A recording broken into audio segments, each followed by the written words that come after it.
ter 4 dos maiores professores brasileiros. É uma imensa honra e é algo, de certa forma, histórico. Nós estamos registrando esse seminário, porque a ter esse nível de palestrantes é muito importante, principalmente dentro de um incidente histórico como o do Covid, que realmente abala as estruturas do contrato e desorienta os clientes e gera questões jurídicas da mais alta indagação. Então, temos aqui o professor Judite Martins Costa, professor Paulo Foggioni, professor Anderson Schreiber, professor Zé Gabriel Assis de Almeida. Todos dispensam apresentações e da maneira que nós organizamos o evento, cada professor vai falar por 15 minutos sobre um ponto específico jurídico que decorre dessa crise na pandemia. Vocês fiquem à vontade, estão vendo no chat uma série de perguntas, né? Nós temos nesse canal o chat e também o Q&A. Eu tenho essa honra de ser o moderador, não vou falar, eu só vou filtrar perguntas e intermediar os palestrantes. Então, os palestrantes, cada um fala por 15 minutos nesse início, e depois abre-se um debate sobre o que cada um falou e também sobre as perguntas. Então, fiquem à vontade, vocês da plateia virtual, para passarem perguntas através do Q&A, que vão ser respondidas na fase de debates, né?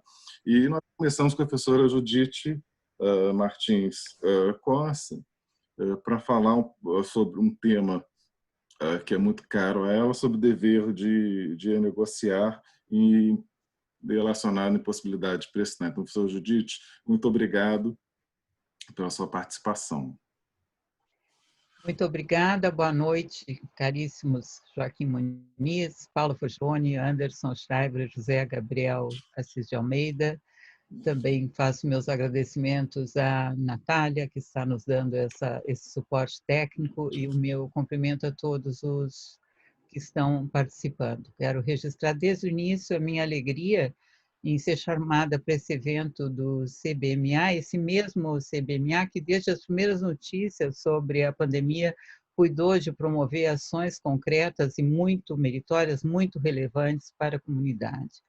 Tenho também que registrar minha honra de poder inaugurar com os meus colegas essa sessão que se tem dedicado, colegas que se têm dedicado com tanta seriedade a refletir sobre os reflexos da pandemia e repartir com todos nós o seu conhecimento.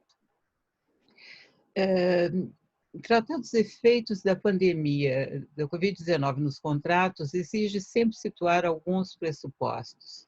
Embora a relação entre o direito e a realidade seja uma premissa para a própria funcionalidade do sistema jurídico, a pandemia causada pelo coronavírus suscitou problemas que, em muitas situações, não encontrarão na legislação respostas facilmente apreensíveis à primeira vista. Vou, então, fixar 2 pressupostos. Meu primeiro pressuposto é de ordem metodológica. Eu insisto que nós não devemos agir como um urso que hiberna esperando que a crise passe. Nós não podemos afastar o inusitado e o extraordinário dessa situação. A pandemia causada pela Covid, ela é incomparável pelas suas próprias características com outras crises registradas na história. Nós não podemos ter uma atitude anacrônica de achar que as crises se repetem sempre do mesmo modo. O mundo vai mudar, como mudou em 1929, e o alerta não é meu, é do Fundo Monetário Internacional, segundo o qual o mundo está entrando numa recessão só equiparável à Grande Depressão dos anos 20 e 30, o que leva a uma verdadeira disrupção de todo o sistema produtivo mundial.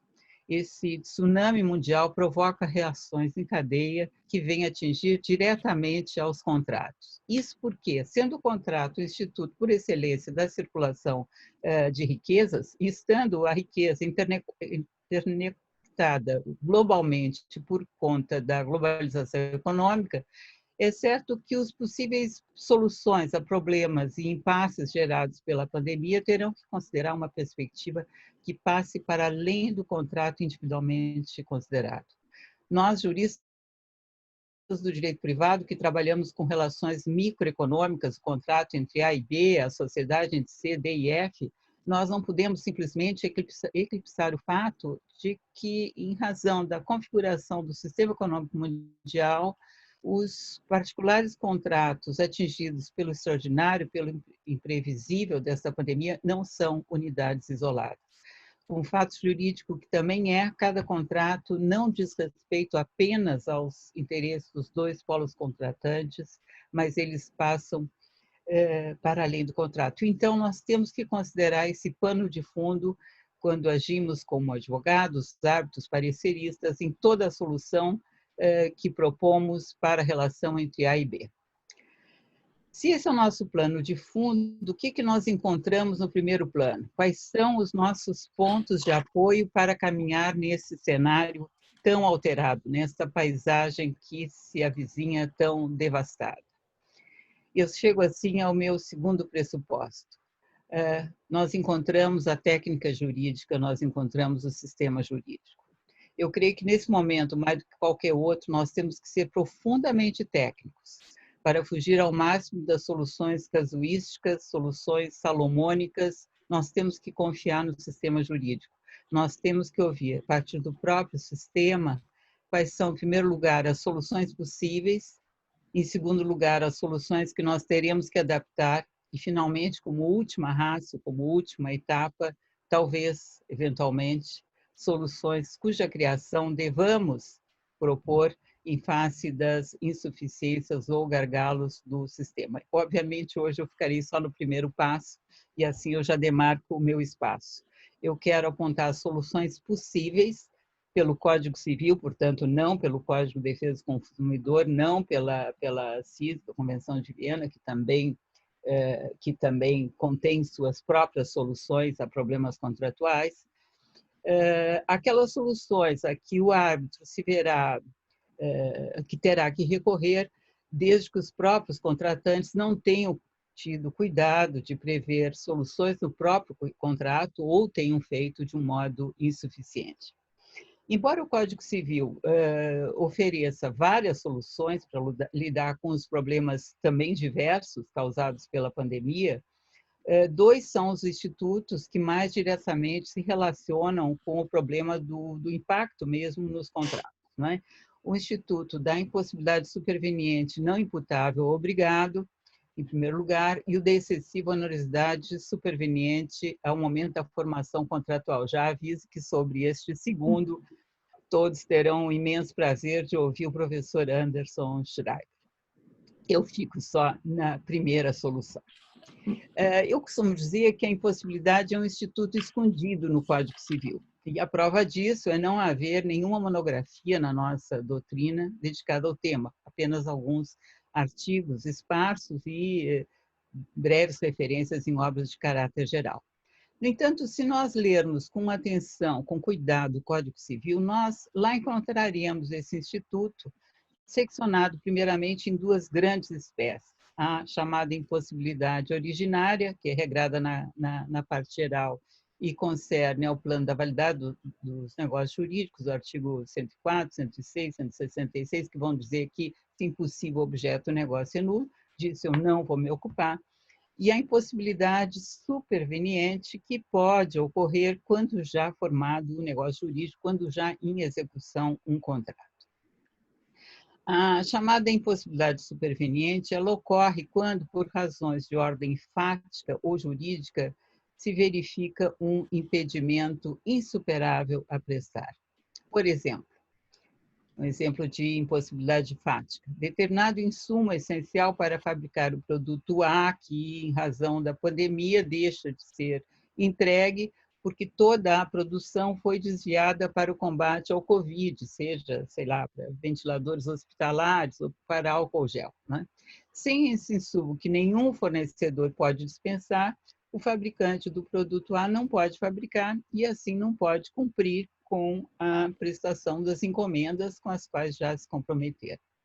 E a impossibilidade jurídica. Um decreto municipal proíbe a abertura de espaços comerciais, danceterias, shopping centers, casa de show, enfim. Não é?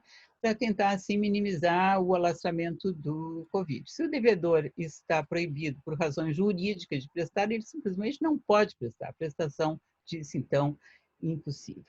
Mas isso não resolve o nosso problema. Disse que a arte dos juristas é a arte de traçar distinções. Eu vou tentar traçar algumas para que nós possamos encaminhar algumas soluções. Não é? A primeira distinção é entre a impossibilidade superveniente imputável e não imputável ao devedor, sendo a culpa o fator de imputação.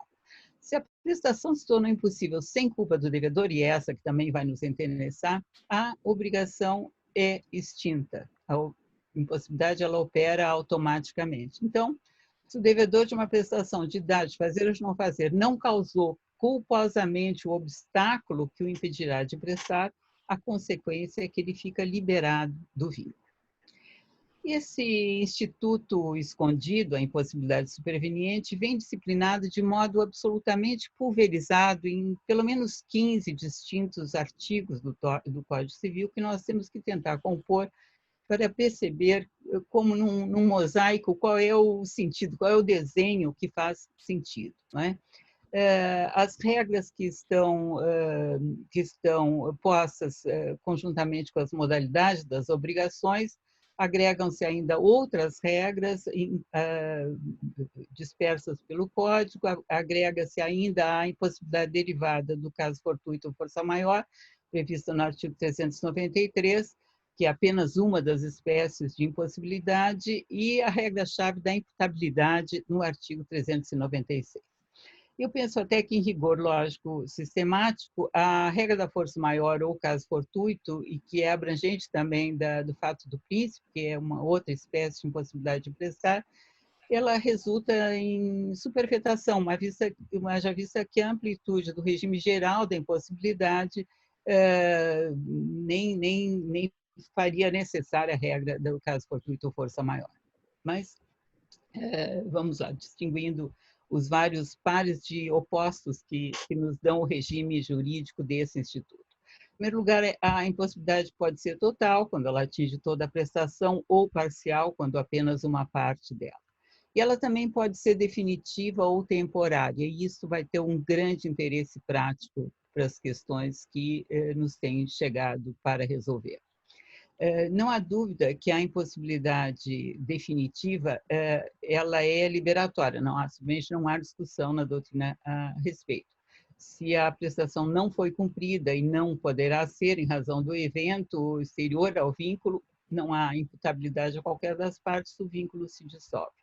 Mas o que ocorre com a impossibilidade temporária? Por exemplo, a casa de shows que foi fechada por um decreto municipal, o shopping center onde os lojistas não podem atender a sua clientela porque estão também fechados em razão de decreto. Não é? Mas isso vai acabar, nós esperamos que acabe, alguns municípios até já levantaram a proibição advinda dos decretos, não é?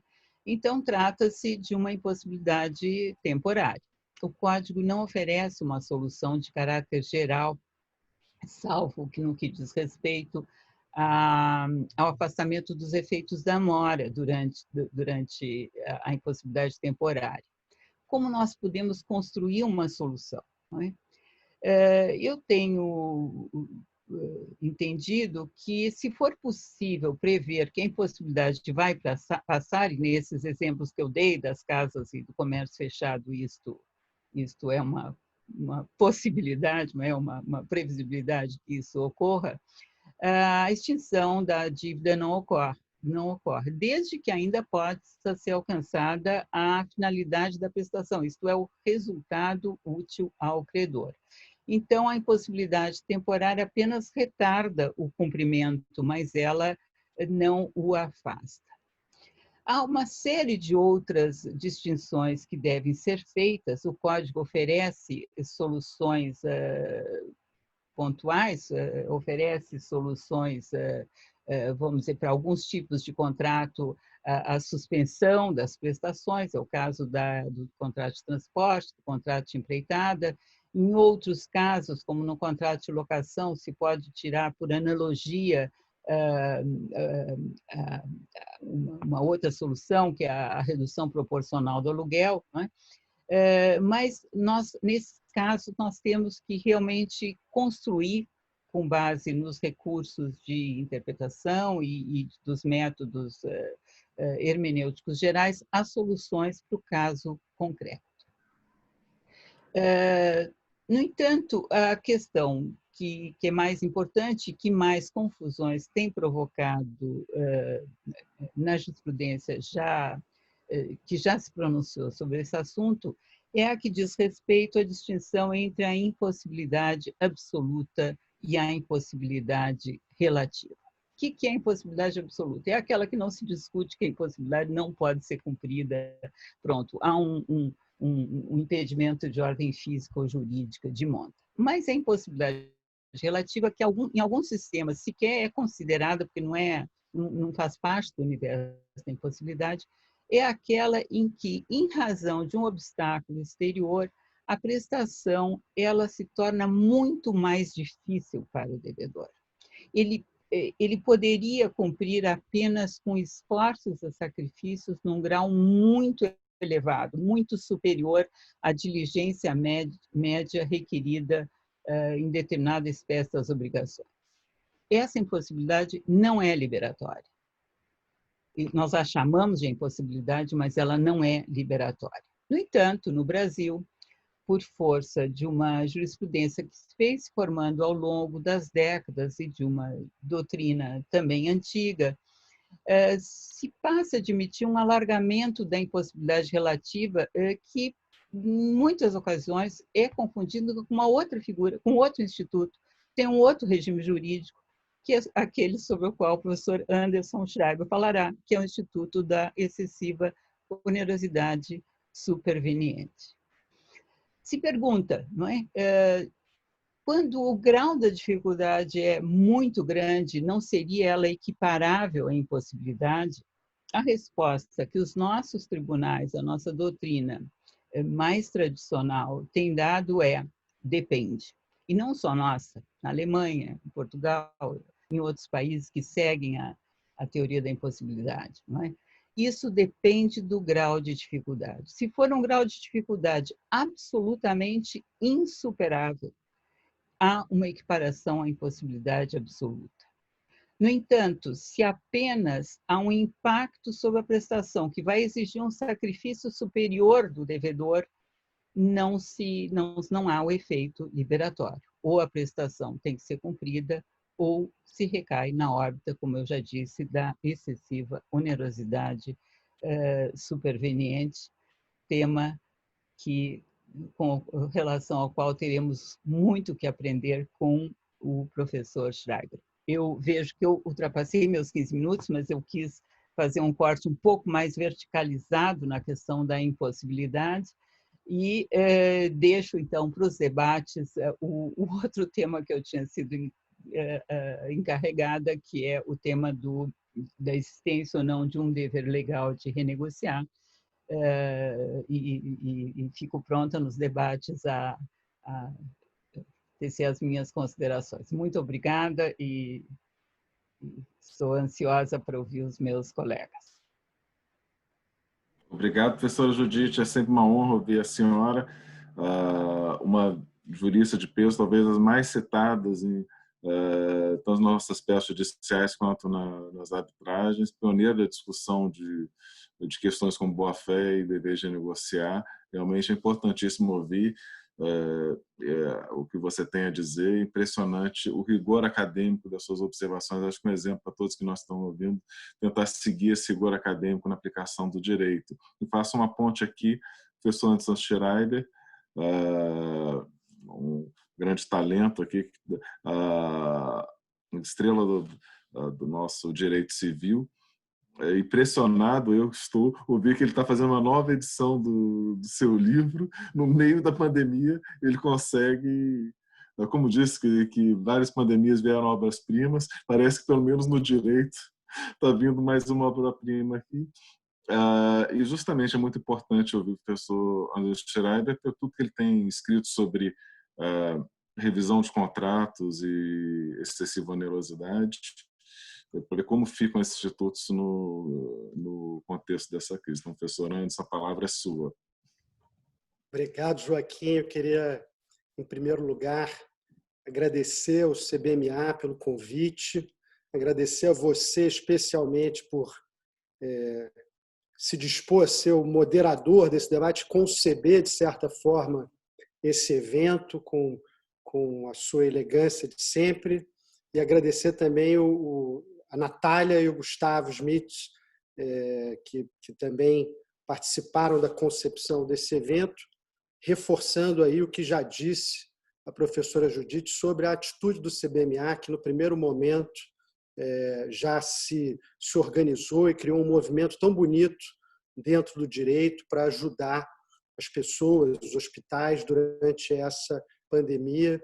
Acho que todos nós participamos de alguma forma dessa iniciativa capitaneada pelo Gustavo e foi um grande prazer para todos nós estarmos envolvidos nisso. Então, minha primeira palavra é de gratidão e agradecimento a vocês. A minha segunda palavra é de me confessar aqui muito honrado de participar desse evento com colegas tão ilustres, e mais do que ilustres, tão produtivos no direito, com uma produção acadêmica que eu tanto admiro, que são os professores Judite Martins Costa, Paula Forgione e meu querido amigo de UERJ, José Gabriel de Assis de Almeida, que também é professor da Unirio, um professor adorado pelos seus alunos. Então, é um prazer participar desse painel, ainda que virtualmente, é uma forma que a gente tem de voltar a conviver e estarmos juntos, né? O tema que acabou ficando para mim na organização dos temas foi o tema do desequilíbrio contratual, da excessiva onerosidade, e eu queria falar um pouquinho também, que a gente combinou, do regime jurídico emergencial e transitório de direito privado, que é um projeto de lei que está aí para se tornar lei, e acho que é atual demais. Mas eu não podia deixar de iniciar corroborando inteiramente o que disse a professora Judite sobre a importância de confiarmos no nosso sistema jurídico nesse momento, né? Acho que a pandemia, além de todos os riscos que ela já gera naturalmente, ela gera também o risco de um certo casuísmo no direito, um risco de soluções tiradas aí à luz de cada caso concreto, com base no sentimento de justiça que pode nos acometer nesse momento de modo favorável a um lado ou outro das relações contratuais, às vezes em desprezo às categorias que existem no nosso ordenamento, aos instrumentos que já existem no nosso sistema jurídico, aos remédios que o nosso sistema jurídico já oferece. Então, acho que o primeiro alerta é esse, de uma importância, e isso talvez eu e a professora Judite tenhamos em comum. O direito civil sempre exerceu um pouco esse papel de manter as categorias de base do nosso sistema jurídico muito frescas na mente dos juristas de outros campos. Então, é muito importante que a gente, nesse momento, tenha atenção a essas categorias, claro, entendendo a peculiaridade da crise, tentando, na medida do possível, criar soluções eficientes, mas sempre atentos a unidade sistemática do nosso ordenamento. O segundo risco que eu vejo, e a gente tem notado isso em muitas coisas que estão sendo escritas, às vezes na ânsia de dar uma resposta para tantas demandas, que é um certo apressamento em tentar qualificar a pandemia e dar à pandemia uma solução única em relação a todas as espécies de contrato, todas as relações contratuais, né? E acho importante lembrar nesse sentido que o nosso sistema jurídico ele não admite classificações de fatos em tese, né? A gente não diz que uma guerra é caso fortuito, ou é um acontecimento extraordinário imprevisível, é causa de frustração do fim do contrato. A gente deve partir, ao contrário, do impacto sofrido em cada contrato. Então, primeiro a gente identifica que há, por exemplo, uma impossibilidade, tema tão bem tratado aqui pela professora Judite, para depois dizer se a causa daquela impossibilidade é caso fortuito ou força maior ou não, é outra causa. Ou seja, a gente deve partir sempre do efeito concreto em cada contrato. Por isso que o mesmo acontecimento ele pode, às vezes, ser classificado como caso fortuito em relação a certa relação contratual, onde gerou a impossibilidade da prestação, como pode também ser classificado como um acontecimento extraordinário e imprevisível se gerou a excessiva onerosidade, mas não a impossibilidade da prestação. Então, é muito importante ter cuidado com isso, porque, às vezes, na ânsia de oferecer uma solução, não só a doutrina, às vezes, que está escrevendo textos mais curtos atualmente, por causa do próprio cenário da pandemia, mas também o advogado, às vezes, na hora de dar uma solução para o seu cliente, oferece, às vezes, um rótulo geral e a gente sabe que, no nosso sistema jurídico, tecnicamente, isso não pode acontecer. Então, a gente vê contratos sofrendo diferentes efeitos. A gente pode ter impossibilidade, como já mencionado, a gente pode ter excessiva onerosidade. Eu vejo muitos casos, tenho visto muitos casos de frustração do fim do contrato, né, situações em que a prestação não se tornou impossível, situações em que ela não se tornou excessivamente onerosa, mas o fim comum perseguido pelos contratantes ali restou comprometido, ainda que parcialmente, né? Há situações que são situações de dificuldade subjetiva do contratante, não são situações de um impacto no contrato, né? Então, o dentista, por exemplo, que impedido de exercer a sua profissão durante o período de confinamento, tem dificuldades para pagar o seu aluguel residencial, né? Não há um efeito da pandemia no contrato em si, mas ele está sofrendo com outras dificuldades financeiras, e nesse aspecto que não vai ser aprofundado nesse